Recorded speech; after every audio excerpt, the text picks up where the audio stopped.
Hello everyone, this is Meenu Dhankhar and welcome back to my YouTube channel #commerce vibes. तो हम कर रहे थे एस्टेट की सीरीज़, जो एस्टेट के लिए अभी बच्चे जो अपनी तैयारी कर रहे हैं 23-24 के लिए, तो उसके लिए कर रहे हैं हम MCQ सीरीज़। और मैंने बताया था कि बेटा हम लगभग ना 1500 के नियर MCQs हम लगभग अपनी सीरीज़ में कवर करेंगे।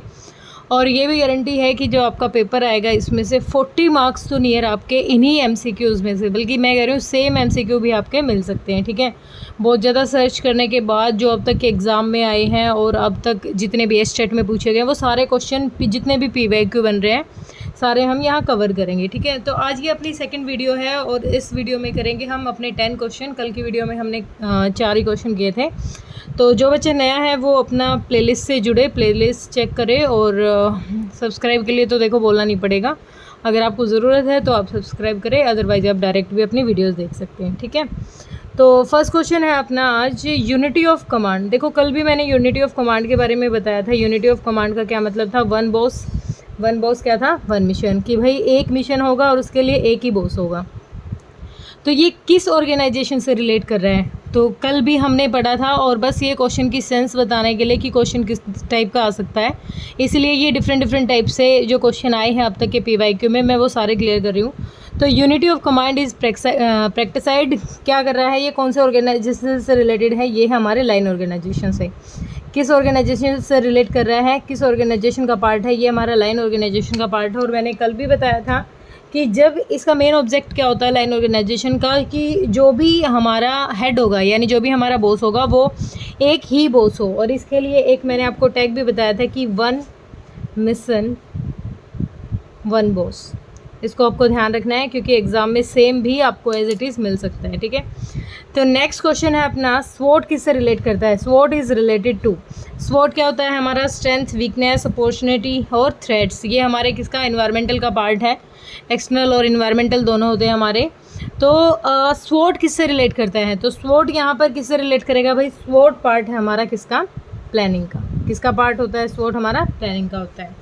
ठीक है, उसके बाद हमारा आ गया कि the technique of carrot and stick. ये एक टेक्निक है जो कहाँ यूज़ की जाती है? कहाँ यूज़ की जाएगी भाई? आप काम करो, अगर आप अच्छा काम कर रहे हो तो आपको क्या यूज़ किया जाएगा? आपको कैरेट दी जाएगी। और आप अच्छा काम नहीं करोगे तो आपको क्या यूज़ किया जाएगा? स्टिक यूज़ किया जाएगा। तो ये किसका पार्ट है? ये मोटिवेशन का पार्ट है। ये आपने पढ़ा भी है। ये पूरी मोटिवेशन होगा हमारा, जो भी मोटिवेशन की बहुत सारी थ्योरीज थी। अब्राहम मास्लो की है, MC ग्रेगर की है, इस तरीके से बहुत सारी थ्योरीज हैं। उसके क्वेश्चंस भी आएंगे और क्वेश्चन के थ्रू थोड़ा बहुत मैं बताती भी जाऊंगी। ठीक है, तो कैरेट एंड स्टिक आपको याद रखना है। मोटिवेटिंग, जब हम किसी पर्सन को मोटिवेट करना चाहते हैं तो हम उसको या तो कैरेट के थ्री मतलब कुछ अच्छे उसको रिवॉर्ड वगैरह दे के भी हम मोटिवेट कर सकते हैं, या फिर उसको नेगेटिव तरीके से हम उसको डरा के भी कि ये नहीं करोगे तो जॉब से निकाल दिया जाएगा, तो इस तरीके से भी हम उसको मोटिवेट कर सकते हैं। ठीक है, तो कैरेट एंड स्टिक कहाँ यूज़ किया जाता है? मोटिवेटिंग में। ठीक है, तो अपना क्वेश्चन नंबर 4 है, who develop the theory of Z theory किसने डेवलप की थी? मैनेजमेंट की जो हमारी जेड थ्योरी है वो की थी हमारी विलियम ऊची ने है। तो ये थ्योरी है, ये जो प्रोसेस थ्योरी है, कंटीजेंसी थ्योरी है, ये इस तरीके की थ्योरीज़ की लगभग स्पेशल वीडियोज़ मैं कोशिश करूँगी डालूँगी। ठीक है, ज़रूरत लगी तो, अदरवाइज आप क्वेश्चन से कवर कीजिए। ठीक है, कि जो थ्योरी जेड है वो किसने दी थी? विलियम ऊची ने दी थी। डगलस एम ग्रेगर ने क्या दी थी? जो डगलस एम ग्रेगर थे इसने हमारी थ्योरी दी थी एक्स एंड वाई की, एक्स ऑन वाई। एक्स में इसने कहा था कि जो लेजी पर्सन है उनके बारे में स्टडी की थी, और वाई के बारे में क्या था? जो भी एक्टिव पर्सन है, जिनको हमें बार बार कमांड देने की ज़रूरत नहीं, समझाने की ज़रूरत नहीं है, वो पर्सन किस में आते हैं? वाई थ्योरी में। तो डगलस MC ग्रेगर हैं, और भी बहुत सारी थ्योरीज होंगी। तो आपको अभी ध्यान क्या रखना है, क्वेश्चन जब आते हैं तो क्वेश्चन के साथ साथ लिख लीजिए। मैं एक ही बात कर रही हूँ, अगर ऑप्शन नहीं लिख रहे हैं ना आप सारे, तो प्लीज़ क्वेश्चन और उसका आंसर जरूर लिख लीजिए, क्योंकि 1500 क्वेश्चन मेरे ख्याल से तो सबके लिए मायने ही रखेंगे। आगे है स्पैम ऑफ कंट्रोल क्या होता है भाई? किस किस का स्पैम हो सकता है भाई? स्पैम ऑफ कंट्रोल के बारे में बात करें तो स्पैम ऑफ कंट्रोल किसको रेफर्स टू, किसको रेफ़र करेगा भाई? जैसे मैंने बताया था, हम अब तक लाइन के बारे में पढ़ रहे हैं कि लाइन ऑर्गेनाइजेशन होना चाहिए, सबऑर्डिनेट को कौन कंट्रोल करेगा, सुपीरियर किस तरीके से काम करेगा। तो स्पैम ऑफ कंट्रोल का मतलब है कि अगर है ना सबऑर्डिनेट को पहले ही बता दिया जाए कि तुम्हारा मैनेजर कौन है, या फिर अभी तो स्पैम ऑफ कंट्रोल के बारे में सिर्फ ये कि एक मैनेजर के अंडर कितने नंबर ऑफ पर्सन आएंगे, ताकि उनको ये पता चले कि मुझे ना किसको रिपोर्ट करनी है, मुझे अपना काम करके किसको बताना है। तो ये है number of subordinate under a manager. ठीक है, कि एक मैनेजर के अंडर कितने सबॉर्डिनेट आएंगे, ताकि जितने भी सबॉर्डिनेट होते हैं उनको भी पहले से क्लियर हो कि मुझे अगर कल को कोई दिक्कत आती है, परेशानी आती है, तो मेरा मैनेजर कौन है और मुझे किसको रिपोर्ट करनी है। ठीक है, ये होता है स्पैम ऑफ कंट्रोल। तो स्पैम के बारे में भी 3-4 क्वेश्चन अराइज होंगे इस तरीके से, तो वो भी डिस्कस करेंगे। अभी आपको क्या ध्यान रखना है कि भाई पहले से क्लियर हो कि एक मैनेजर के अंडर कितने सबॉर्डिनेट है और किसका हेड कौन है। लाइन ऑर्गेनाइजेशन का मेन यही होता है कि पहले बताया जाए कि भाई हाँ किसको रिपोर्ट करनी है। Which of the following is not the form of organisation. Organisation की फॉर्म इसमें से कौन सी नहीं है, तो लाइन ऑर्गेनाइजेशन भी होता है, फंक्शनल भी होता है, कमेटी भी होता है, स्टाफ ऑर्गेनाइजेशन नहीं होता। क्यों? क्योंकि लाइन एंड स्टाफ ऑर्गेनाइजेशन होता है, स्टाफ ऑर्गेनाइजेशन नहीं होता है। तो ये आपको ध्यान रखना है। नेक्स्ट है communication between the manager and employ.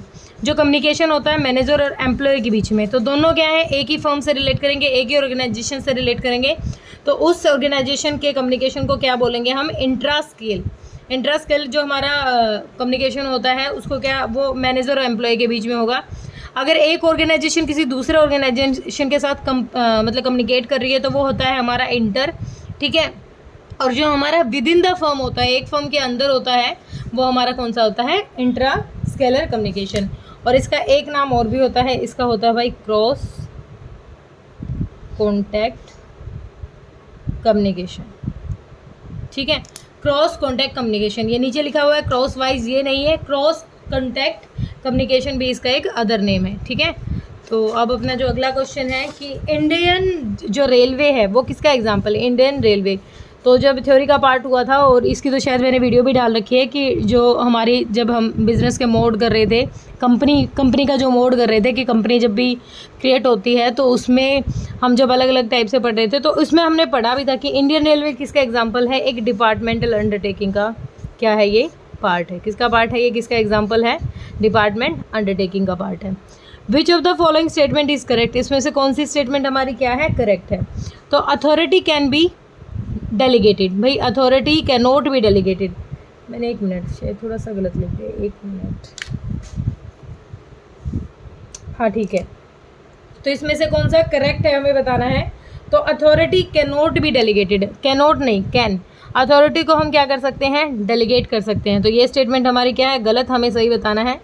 Responsibility can not be delegated, देखो रिस्पॉन्सिबिलिटी जो होती है उसको हम डेलीगेट नहीं कर सकते, हम अथॉरिटी को डेलीगेट कर सकते हैं, लेकिन हम रिस्पॉन्सिबिलिटी को कभी भी डेलीगेट नहीं कर सकते, वो उसी पर्सन की रहेगी जिसको पूरी ऑब्जर्वेशन चाहिए। ठीक है, तो ये स्टेटमेंट हमारी ठीक है, अथॉरिटी को डेलीगेट कर सकते हैं, रिस्पॉन्सिबिलिटी को नहीं, ये बिल्कुल अच्छे से ध्यान रखना है।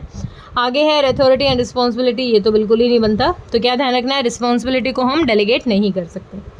आगे है एल्टन मायो इज मेन, जो एल्टन मायो है, एल्टन मायो का हमेशा ही ध्यान रखना है, इनका जो कंट्रीब्यूशन रहा था वो हमारा ह्यूमन रिलेशन अप्रोच, इन्होंने सबसे जो काम किया था वो ह्यूमन रिलेशन अप्रोच पे काम किया था।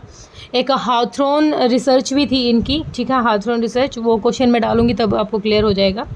तो एल्टन मायो का ध्यान रखना। और जितना मेरा एक्सपीरियंस है, जैसे जब भी एस्टेट आते हैं तो मैं एस्टेट हर बार देती हूँ, क्योंकि मुझे ऐसा लगता है कि अब की बार चेक करना है कि 60 में से मैं सब्जेक्ट को कितना स्कोर कर पा रही हूँ। तो मुझे नहीं लगता कि एल्टन मायो से कभी भी क्वेश्चन छूटा है, कभी भी नहीं छूटा।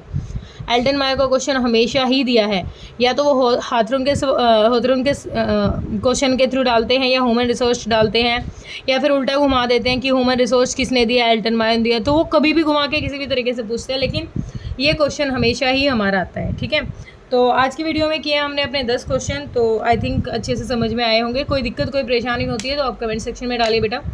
और रेगुलर कनेक्ट होने के लिए देखो चैनल को सब्सक्राइब कीजिए और ज़्यादा से ज़्यादा शेयर कीजिए, जो एस्टेट के लिए प्रिपेयर कर रहे हैं उनके लिए काफ़ी ये बेनिफिशियल है। ठीक है, तो होप क्लियर हुआ होगा। Thank you so much.